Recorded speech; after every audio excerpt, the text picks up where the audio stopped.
Well, this admittedly has been one of those weeks where it's very challenging to focus on local issues and try and make them fun for you because what's happening nationally is so distressing. Call me crazy, but there's something about taking children, separating them from their families, and locking them in cages that makes it very difficult to think about anything else. That's not to say there's nothing important happening in Vermont. Of course there is. Governor Phil Scott vetoed the budget again. Did you know that prior to this year, there were only 2 budget vetoes in all of Vermont history? And in the past few weeks alone, Governor Scott has doubled that record! Congratulations, sir! You're making history! And we might be looking at a 3rd because the latest budget does not look all too different than the previous attempts.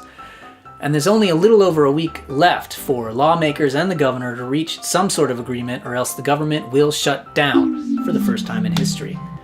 Speaking of which, Tax Commissioner Kai Samsung sent an email out to his employees saying not to worry about the threat of a government shutdown because it's just a political tool that gets gobbled up and amplified by the media. What? In other news, don't worry about eating your vegetables because the threat of cancer is just a political tool that gets gobbled up and amplified by doctors. Yay! The media did not invent the idea of a government shutdown, okay? The Vermont Constitution did.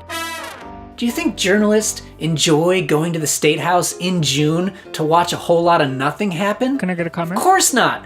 It's like if you don't like drama, you don't blame the messengers, blame your boss. He's the biggest drama queen in the state. Oh, I couldn't possibly sign this. I made a promise to Vermonters to wait until the last possible moment to veto the budget for maximum dramatic effect. In lighter news, 7 Days just launched a new multi-part series about nonprofits in Vermont.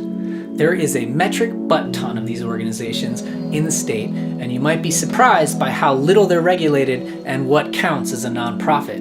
It's also a huge industry. We're talking like $6.8 billion, and some people are making bank.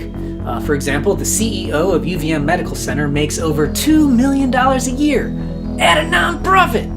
And speaking of that hospital, VPR, which also happens to be a nonprofit, recently did a story talking about the cost of routine medical exams. Apparently, they've gotten so expensive at that hospital that more and more doctors are sending their tests to out-of-state labs just to try and save money. A flu swab will set you back $900. $900 to figure out if someone has the flu or not, and they still get to be a nonprofit! It's crazy! Are you serious? So it should be a very interesting series. There's lots of great stories on the way, so be sure to look out for that every week for the next couple issues. That's all I have for you this week.